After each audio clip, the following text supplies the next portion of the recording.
Journalist Lounge is a platform where we discuss some of the trending stories, some of the big stories that made the week, some of the stories you may have been following on social media. Here, we are privileged to discuss it one-on-one, to have some conversations with some analysts in the studio. But today we have lined up some analysts. ABS analysts, media analysts, and I have here Chukwemeka Modelim.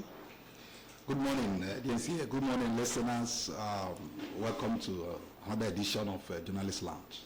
Yeah, thank you very much. I have Alfred Ajay. Alfred Ajay is a media analyst too. Always my pleasure. Thank you. And of course, I have the dog, Prince Kanwankwo. Good morning, colleagues. Good morning, everybody. It's a pleasure to have you back here on Journalist Lounge. Then myself, the anchor, Judith Jeff Mwabeze, JJ for short. Join us as we roll. We'll be back. As part of efforts to inform, educate, and entertain you better, ABS proudly presents Journalist Lounge, a dynamic news and current affairs program. Each week, we delve into pressing global topics including politics, the economy, health, education, security, agriculture, and much more. Tune in to ABS 88.5 FM every Thursday from 10 to 11 a.m. and be part of the conversation. You're welcome back. Now let's start from Anambra State as usual. Charity Lesser begins at home.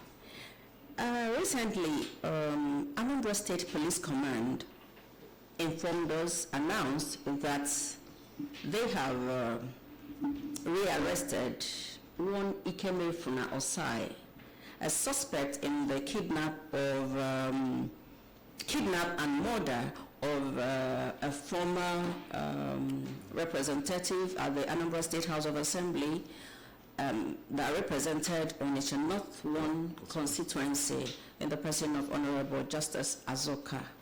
Yeah, it will be recalled that sometime last year, Honorable Justice Azoka was kidnapped and murdered, and the police, went to town and arrested some of the suspects. But along the line, one day we woke up to hear that one of the major suspects escaped. But thank God, recently, the police in Anambra State Command, they announced that they have rearrested the major suspect in the person of Ikeme Funa Osai. What does this, let me start with you, Chukwemeka. What does this tell us about the police, about what is happening in Anambra State, and about everything, about the death of that honorable?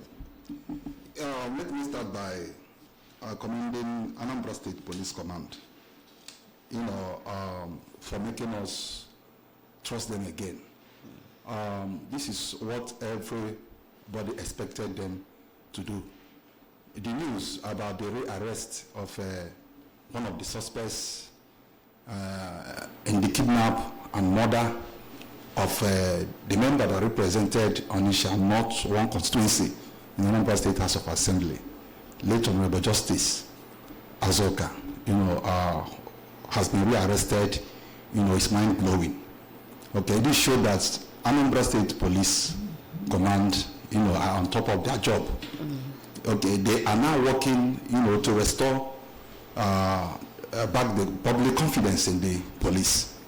So it's highly commendable, and it showed that they have regard for lives, that they are working to ensure that every living soul in Anambra State is safe, can live here comfortably, okay, do his legitimate business, school here, okay, train his children here.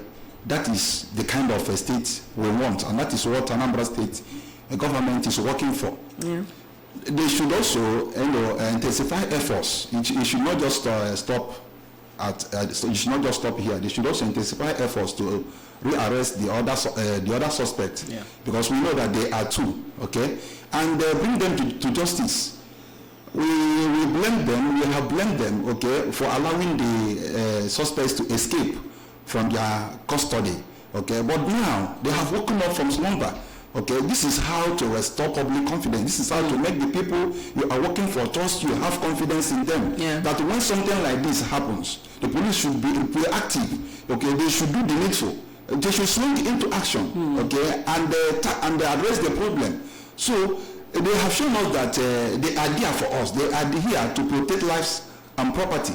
I commend them for that. I also commend the Anambra State Commissioner of Police, Mr. Orutugu, for even accepting that it was their fault, that there was no way they could have allowed them to escape, okay, from their custody. So, but this will not happen again, according to the Commissioner of Police. So, and from what the police spokesperson, PPRO, has told us, that they are now working with the suspect who has been rearrested, okay, to apprehend the other person on the run. And we know that, with combined efforts, okay, they will get the second person rearrested. Okay. So I commend them for that. Okay, right. Alfred. Yeah, it's actually commendable, even though, it was a shocking news months ago that those guys escaped, because I wouldn't know how it is possible in the midst of security operatives for that to happen. But it happened under a dispensation of police commissioner, and another person came, and this happened. So we need to commend, just like Emeka started, commend them. But you see, one thing we need to know is one major encouragement for crime and offenses is knowing fully well that you can go scot-free, that you can escape justice. Once you know that nothing will happen, it's an encouragement to go all the way, because no criminal loves to be arrested so that he will not enjoy whatever he gets from the crime that is committed. So, but when you have a system that makes it difficult for everybody who has committed a crime to go scot-free, it naturally reduces the tendency to commit offenses to very drastic low level. So I commend them, but I think they need to do more. They need just to do more. It was a slap on the face of everybody that happened in the first instance. It shouldn't be. Not people of such, these are high profile suspects because of the circumstances, surrounding the whole narrative. So it shouldn't have happened in the first instance, but it is better now that one of them has been rearrested. We will be happier to hear that the other one that is still at large is also rearrested. I think it's kudos to the police once again. And justice just out. Yeah, I think that's even the most important. You can arrest all of them, but if eventually justice is not served, there is no need, there is no point. So we hope that justice, just like the name of the murdered lawmaker is, that justice indeed will be served. Because sometimes, once justice is seen to have been served, it brings closure to what has happened. You can't bring back the life, but when you give justice where it should be, everybody will be happy. Okay, right. Thank you very much. Doc. Okay. All right, well, the contrary. No, I don't. They've actually said all there is to say.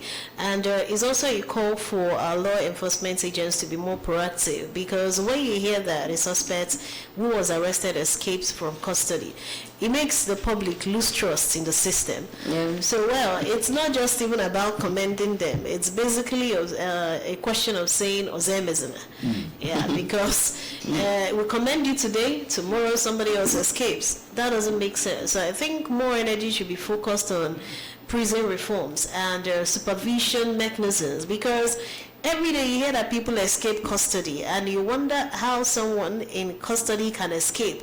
Does it mean that the system is so porous that anybody can just move out? And so I think it's something that we should look into beyond all this commendation. It's good though, they arrested the person. After all, he escaped from their custody in the first place. So that ones that will still have to rearrest him.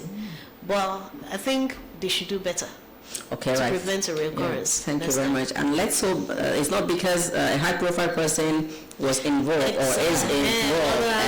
It can still happen to some other person down there, So let them just keep working harder, put in more efforts to restore, like Emeka said, to keep restoring the confidence the people have in them.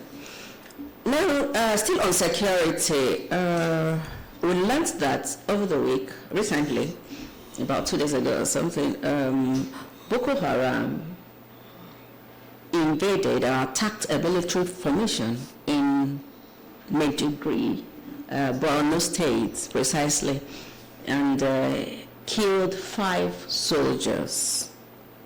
Mokwana Befa, their formation, and overpowered them and killed them. And you and I know that for some time, over the years, Nigeria has been grappling with insurgency here and there for many years now, and it's like this year witnessed a surge in the attacks. So how else do you think, what else do you think can be done to curb this? Because by the day is getting on the increase, is rising by the day. What do you think can be done, or what do you think that should have been done that is not yet done, so that these things can be curbed? Okay, is that for me? It's okay. You see, the issue of Boko Haram, the insurgency of Boko Haram, it's something that is a complex issue. It has a lot of undertone. There is this narrative about conspiracy, and because it is a well-funded, criminal enterprise, it makes it so difficult. When you talk about what do you call it? This orientation that they give people when they started out, and in the course of that, you hear of many people having soft spots for these terrorists. Sometimes they conquer a community and they say, you can only survive at our mercy here. And people see them as the government that is closer to them than the government of the day. So before you know it, you see that people now, they begin to infiltrate.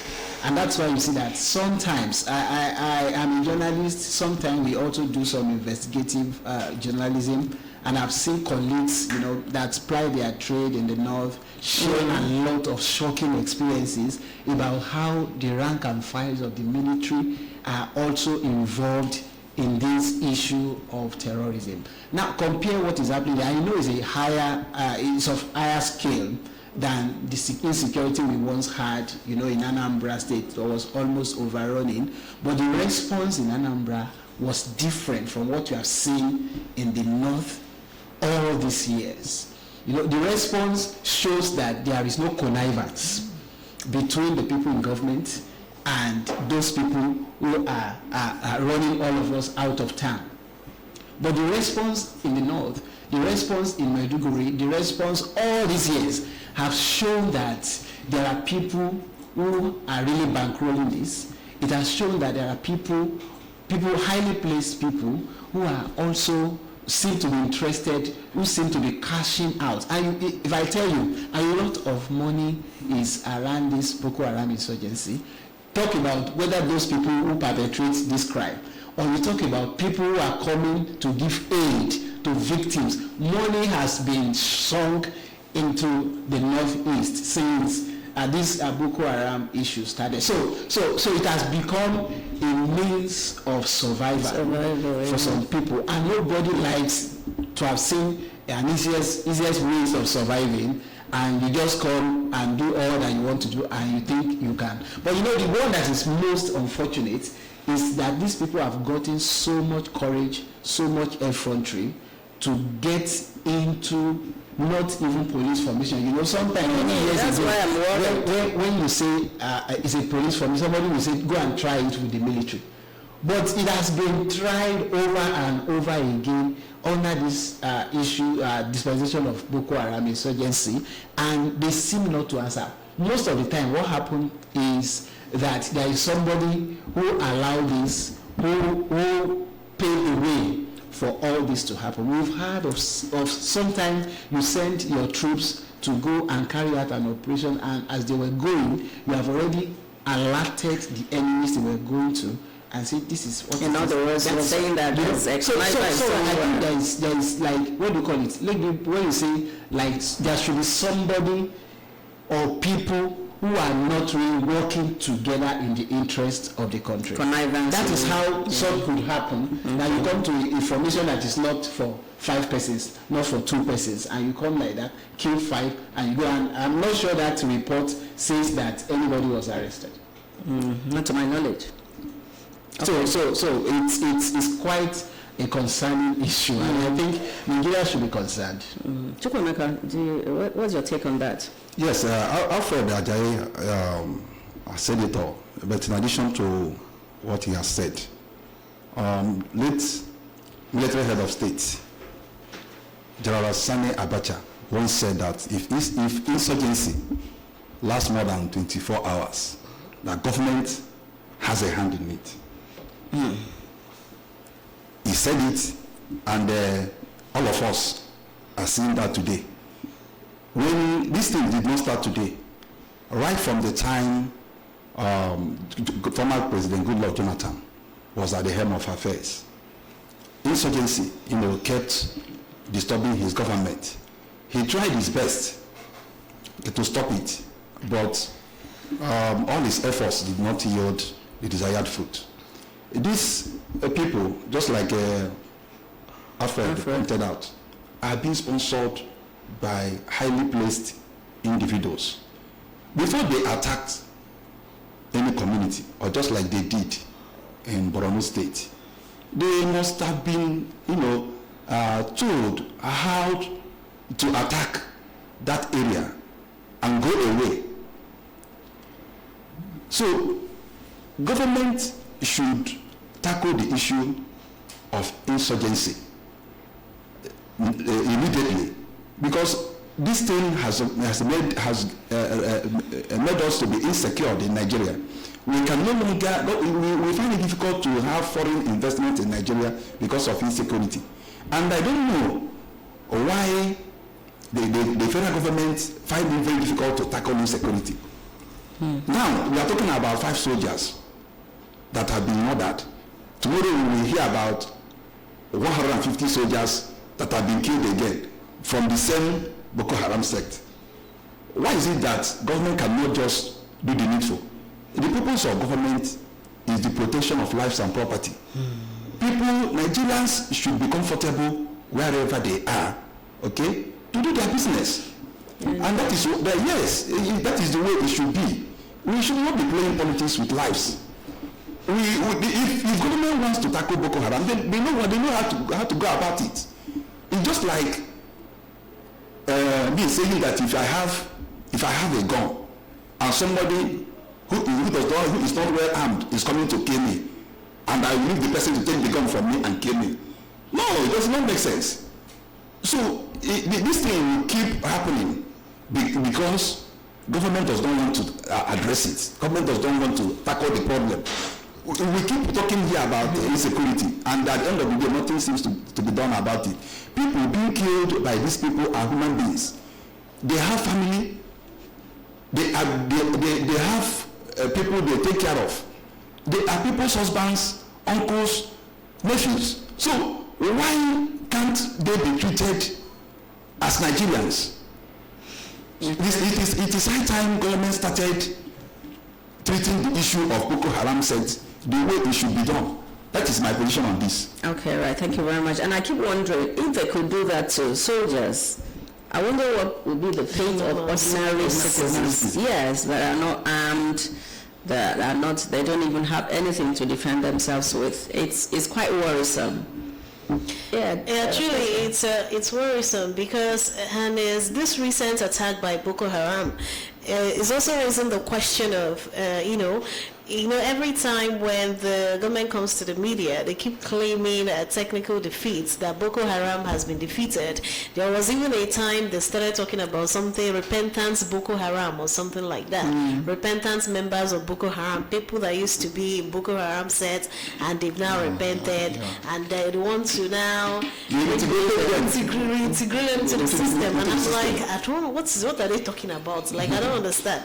And now, it also raises another question of military preparedness. Now, we know that usually intelligence operations are supposed to be covert as opposed to being overt.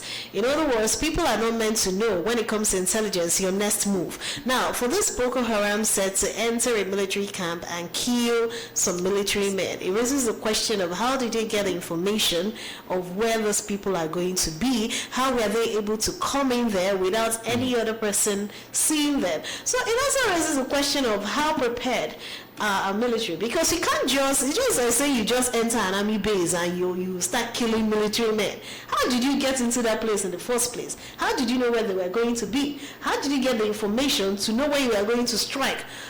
So in as much as we are still talking about fighting Boko Haram, the military also needs to step up to protect these military men and women. Because people cannot be fighting for the country and yet they are not even given the basic protection. And you still expect them to keep fighting, and you wonder why every time you come on the road, somebody is collecting money, somebody is doing one thing or the other. It means we're not even doing the right thing. So we are fighting Boko Haram, but the military should also be adequately equipped. And most of the operations, it's also raising some questions. Who keeps this information? How does it get out? We know it is supposed to be in-house, it's supposed to be hidden, but how do other people get access to this information?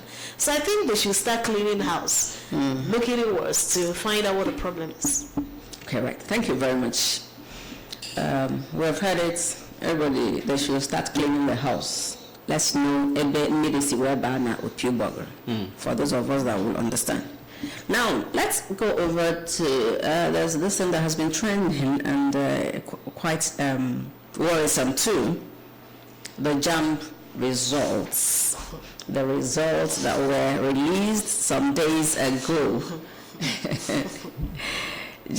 Almighty JAMB, recently they released the results to 2025 UTME results, where the results recorded abysmal failure, Yeah. That is the kind of failure nobody has ever witnessed. At least where people were scoring 110,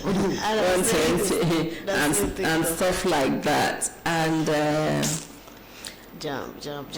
a lot of things started coming to our minds. A lot of people said it was the fault of students. That students no longer study now. Yes. They are more of TikToking, pressing phone, napping for people and stuff like that. Some attributed that to teachers that never or that didn't teach them well. Then another first school of thought said it was from JAMB. So many things. But recently, there was kind of an avalanche of complaints from students, from parents, from all sorts of quarters, to see what exactly happened, because we have never seen such, where people that scored up to 200, they were not, I never witnessed such, but somehow, just yesterday, I believe. Yeah, yesterday. Yes, JAMB came out to address the world, or address Nigerians, that actually it was a system failure. The registrar admitted and took responsibility for whatever that happened. Technical glitch, technical fault, system failure, whatever. And this thing has, it has really done a lot of harm to the psyche of these students, to the extent that one of the students had to commit suicide. Wow. I learned that was her second time the second time she tried to, to take the exam with all hopes, hoping that she must get that one. And we didn't know probably the background she was coming from. Maybe the parents have a category and maybe it's a go for her to be able to register the second time. No wonder the registrar Oloyede, when he was addressing, he broke down in tears. They now accepted. Now they have said that students will retake. And to make it worse, it's just Southeast students and Lagos. Just Lagos and all the 5 states in the Southeast. That raises some questions. Serious questions. What can we say was wrong? Was it a manipulation? Was it a premeditated thing? And they're telling us it was an error, system failure or not. There's so many questions, come to mind. Allegedly. Allegedly. We don't know what happened. We don't even know what really happened. He said he was crying. Yes. I would like to say he should cry me a river. He was crying. He should cry me a river. He was crying. What is he crying for exactly? I don't understand. First of all, there's something he didn't even say. The statement that they released on Twitter, they started with, "Man proposes, God disposes." And Twitter was on fire last night. People were saying, when they ask you, come and say that this is what a national body came out to say about a problem that everybody has been talking about. So casual, man proposes, God disposes. So they proposed to then God now scattered everything. And he said it was technical hitches. Well, when I wrote JAMB, it wasn't the time we wrote JAMB, it wasn't CBT. That's computer-based pencil and paper. Yeah. So the question is, it's just like when INEC conducted election, the BVAS. Now, what I don't understand is, I thought before you start going for a new thing, the right thing for you to do is to learn it. Or do you just jump into something because everybody is doing it? You now follow the bandwagon and jump into it. Now, they keep saying technical this, technical that. Now, the question is, some of those students that had all those technical hitches, now, students in the rural areas, the question is, do they know how to operate a computer? Because some of the testimonies from the supervisors said some students were just sitting down clueless. They didn't even know what to press. So what are we talking about? Now, you say you want to do CBT-based tests. Are there not some things that you need to think about when you're introducing computer-based tests? What is the level of literacy, computer literacy, of the students that you're forcing to come and do CBT? Now, somebody in Mbaku that probably has never operated a computer. Mbaku is close now. Mbaku is even township.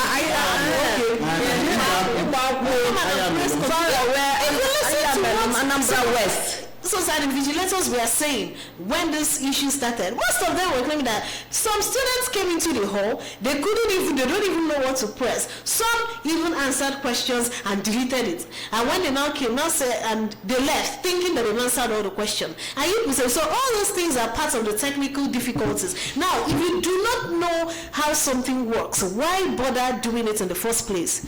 We were using pen and paper, it worked. Now we say that the world is going digital, no problem.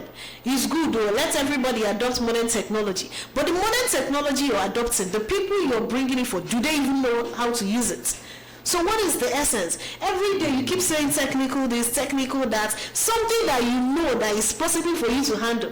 Now, if you say it's computer-based test, it means that before somebody starts talking about going to write JAMB, the person should have the basic knowledge of how a computer works. How can somebody enter an exam hall that a person is expected to use a system and the person doesn't even know where to press start or where to press end, and you expect the person to pass? That doesn't make sense. So why are we doing something that we know we cannot sustain? I think JAMB registrar, if you listen to him, never blamed the mass failure recorded in the 2025 UTMA on the candidates. No, of course, he said it was technical. It was technical glitches. And that's what I'm saying. That's what I'm saying. I'm not saying. That's what I'm talking about. What she said. The aspect of computer literacy, okay? A student who knows that the world has gone digital should endeavor to be computer literate. And that is why Anambra State Government is that's why Anambra State Government is turning virtually all our schools into smart schools. Well, it's not obtainable in all the 36 states. The government should do the same for their students. Now, this idea. JAMB is doing this so that it will be easy, okay, to organize. But that's the problem. Shouldn't you know that it's not all schools that still offer computer at a course? Should JAMB not make it something compulsory? Even here, Anambra is still a leading state. But to tell ourselves the truth, even here, it's everybody that is in computer literacy that has this access to computer. Number one is having access to it, physical access. Number two is even knowing how to do. Let me give you an example of what she said. A guy, one of these candidates, entered there at this IDK. IDK, yes. Entered there. And before you know it, he doesn't know when. Immediately he enter, he press submit. Imagine. He did not, even if that guy. We have problems that we are not looking at. We have problems that we are not looking at. Even if he will have scored 400, he has already said submit, and there is nothing on earth that we can do again. It has gone forever. So if you don't have, so I believe, even if you look at what Oloyede said, only 379. And that tells you, if you know how many people sat for the examination. Now you now see that even eventually when this thing is conducted, these issues will remain relevant. It's not even about what they do. Are they actually ready? Some of those candidates saw computer maybe for the first time. Those that are not seeing computer for the first time, this CBT stuff is not what you do on every computer. So if you are not really familiar, with the use of computer, you will not be able to cope with CBT. Give even those of us when we want to do extra, what do you call it, postgraduate studies. CBT, the one at Unizik, CBT that year. I know that if not for maybe the school is looking for money and they have to pass many people whether they do well or not. Because some people don't even know what to do. But I understand what Chukwemeka is saying. For that person, you know that JAMB is CBT. I know, but you would have gone out of your communities where you practically cannot help yourself. You come out from that community now. You come. JAMB said it's technical difficulties. We are pointing out all these things are part of those difficulties that students encounter. Computer literacy is a technical difficulty for somebody that is not computer literate. Because if you don't know anything about computer, you go there like it's. But you know, technicality that JAMB is talking about is with their system. With their system. I blamed them before now for not accepting responsibility that they were wrong initially until there was consistent pressure on them and threats for legal. And they were actually blaming the candidates. No, not really candidates. If you listen to JAMB registrar, he blamed some of their staff. He said some of their staff. Sometimes he said it was because it was one of Gen Zs that they do not study, that they are always on TikTok. It didn't come from JAMB. It didn't come. This segment did not come. Yes, it didn't come from JAMB. As a matter of fact, every of those narratives, I think, has a place in the performance, because whether you like it or not, these are distractions. Yeah, they are. They have a lot of distractions now that some of us did not have then. That time, even if you want to watch, if you have natural flair for watching TV, do you have one in your house to watch? You might not be that fortunate. I remember at a point in my town, only 2 persons had TV. And every night, people will troop from wherever they are, especially there's a soap opera that was happening that time, and people will troop into the house of that fortunate man to watch TV. Is it that time you will say you are distracted? Many things now, even your phone is a distraction to you and all of that. So those things count, but JAMB should not have allowed technical glitch, whatever it is. That's why people are saying this is the same thing that I made told us. Why are we people of technical glitches? because we don't know how to perhaps use the system, or we are not so comfortable or familiar with what we are doing. So I think that would have done well to allow this acquisition of knowledge to take place before generalizing this. You know, they have done beyond JAMB now.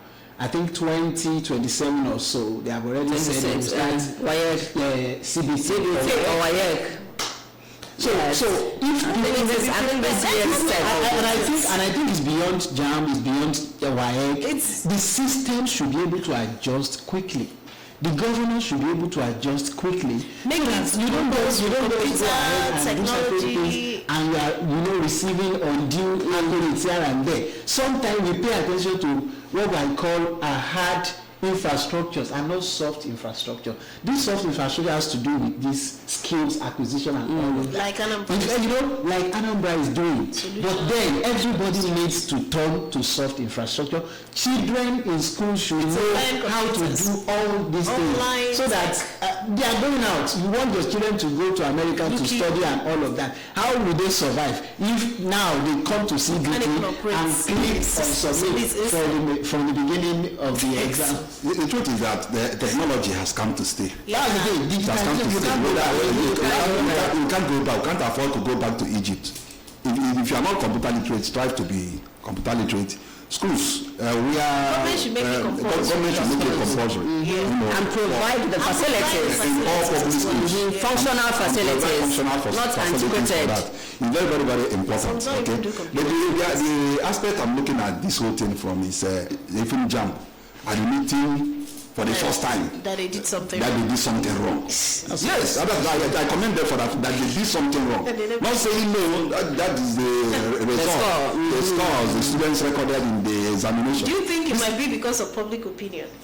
It might be because of public opinion. It's the pressure, like because of the pressure. That's the beauty of social media. You know, that time, even if public opinion is higher than this and stronger than this, there is no assemblage of those opinions. And what your opinion is in Oka, I don't know in Onitsha. But these days, every opinion is online. And by the time you look at it, it's overwhelming. So you need to do something, and you have to give it to him too. Maybe it's somebody who fears God and knows that these are destinies of people you are dealing with. And you see, that's why I tell people, sometimes when a lecturer is dealing with paper, my lecturer will say, I only view all of you as papers.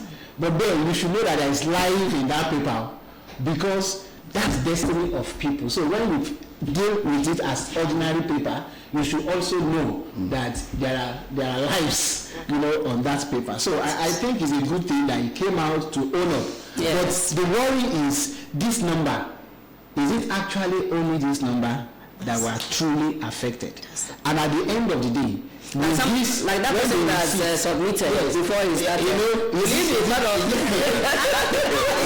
No, I don't think those ones. But those ones who will have maybe done well and this technical glitch, because some of them scored as high as 300 in their mock. And those are guys now that are scoring 150. 130. So for those ones, I think it's both. But the man has assured us that they are putting corrective measures in place, to prevent a reoccurrence. So let's believe him. Let's believe him. He will do the needful. They will do the needful this time. So let's give them the benefit of doubt. Nobody say both mistakes. Okay, for the first time, they have admitted that they are fallible. Other leaders should also learn from this.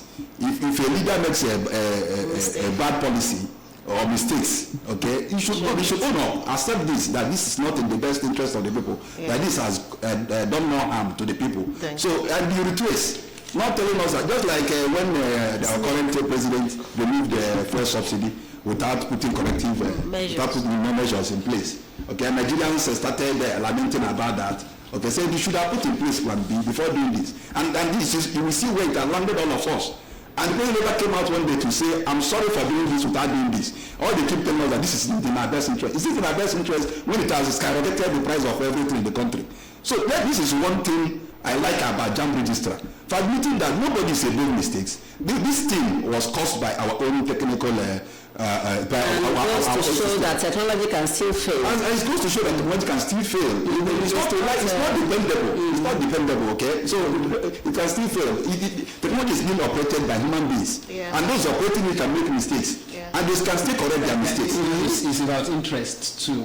This same thing happened, maybe worse thing happened during the 2023 election, and there was no apology. And there was no and it's interest. That's why I say it's interest.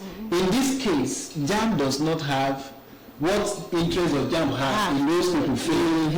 And that's why I say even the issue of whether South is or not doesn't arise. Because the point is that children who did not even offer to look for admission down here cannot be brought from that place, whether they scored, whether they scored 100 over whatever in that place. So I think it's an honest apology from the guy in JAM. Let's just hope things will improve in the next round of the exam.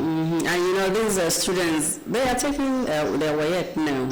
And to me and to some of them, it's kind of a distraction too. Yeah. It is. Yes, it's a distraction. In fact, some of them went into this WAEC with low spirits. Yes, because of what happened. That exact result. Okay, we thank JAM for your apologies and we pray that nothing of such happens next time. Thank you so much. Now, recently, the President Bola Tinubu announced a ban on foreign goods. A ban on foreign goods, especially those that can be produced locally.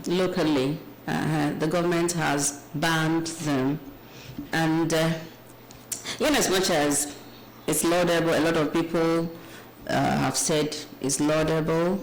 The policy is good. It will help us to beef up our production and whatever. What do you think could be the result of this policy on businessmen or on some businesses that solely, import goods, foreign goods into Nigeria? Or what will be the effect of this policy, ban policy, in the Nigeria economy? For me, we had this under the administration of President Buhari, when he said he has banned all these and shut the border and all of that, and said we should grow rice locally. And that is what has dragged us to where we are today, that even a bag of local rice is as high and expensive as, in fact now,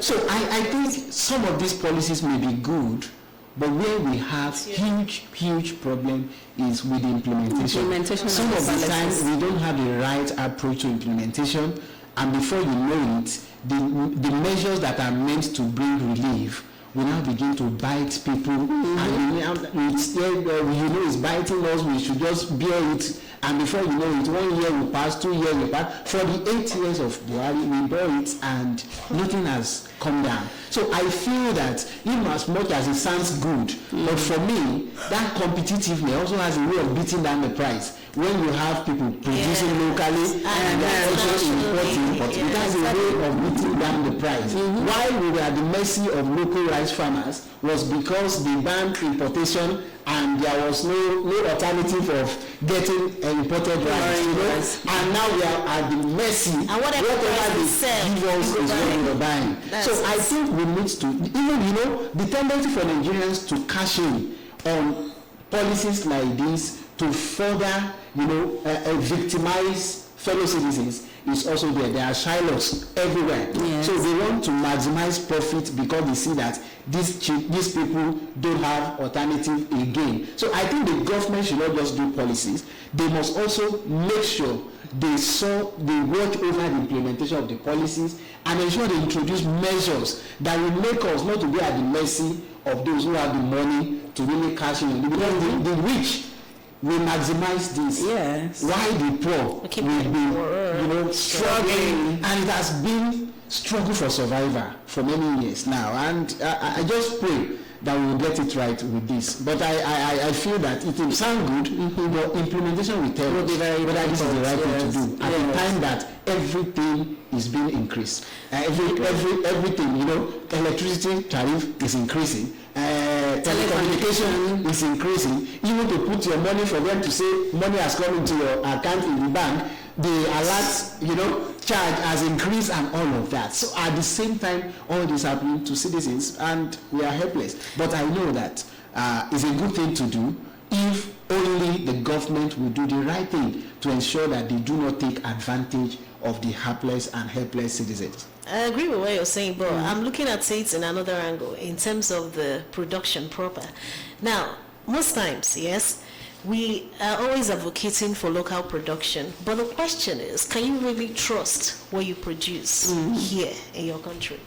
That's the thing. Most times, people go for foreign products, not because they have too much money. Yes. Because they trust it. Yes, because they trust it. But that trust is not always about quality. It's about psychic. Yeah, I know that. Yes, I know. It's the quality that I know the quality is there. No, it's the quality that builds people's psyche. It's the quality that makes it in people, that gets it in people's head. Because they don't know if what you're selling to them is fake. If you don't know what you're selling to them, the chemicals or whatever you put in it, that is what is in their mind when they're buying the products. It's the quality that makes people reason the way they reason. You see something made in Nigeria, you see something made in America. It's not really about the price.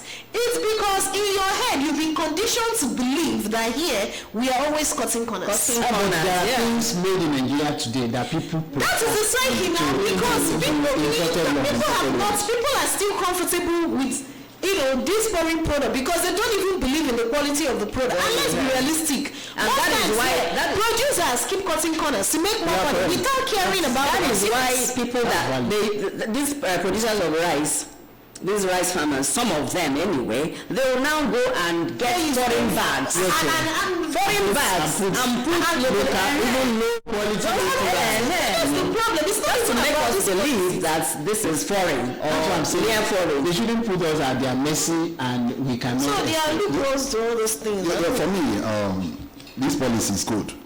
It's a welcome development, just like Ajayi said. But the implementation should start with government. Should start with government. You don't tell me to wear made in Nigeria product, but I see you in foreign. Are they going to eat it? Are they going to eat it? Tomorrow I will see senior president or the president of the country in foreign suits. He's speaking in an international conference, and you are the same people that bandits. You see, that is. In addition to the government being a problem, we individuals are also a problem to ourselves as well. That we are a huger problem than government. When government officials start patronizing our local products, okay? Others will keep in. That is how to do. Do we need to wait for them? Do we need to imitate them? Like, okay, now they're driving BMWs. Do we drive BMW? Implementation is about implementation. Once they start the implementation by living by example, okay? The way we patronize foreign goods will reduce drastically. In other words, we have to give kudos to our government. Help our industries. Help our industries to grow. Okay, by giving them funds, by funding them. Providing electricity. Okay, and when that is done, we find out that the youth will have jobs. The industries will grow to create employment opportunities for the youth. So what does people say at the not today we heard about this, but the problem lies in implementation. Okay, so if government is serious about implementation and lead by example, others will follow suit. That's valid, know, because if somebody is still producing, basically running on generator, and at the rate of either fuel or diesel at the moment, you know that person will not sell the product very cheap for you. That's the problem. Yeah, so if the government really is interested in this and wants it to work, they must fix the power problem. We are still in a mess. Reduce all it is just some people, even here in Oka, in the same street, you will see some people that have almost 24 hours. It's not almost, we do. And some of us are running almost on Jen. In the same place, and we are earning the same place, the same money. We are going to the same market. I feel for those people because we cannot relate. You know, that's the problem. I feel for them. That's the problem. So until these things go round, that everybody is at ease with power supply and all of these, things will move.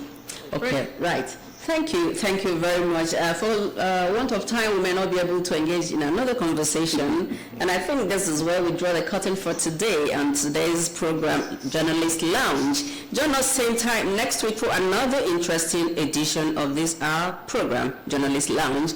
From all of us here in the studio, it's bye for now. Bye.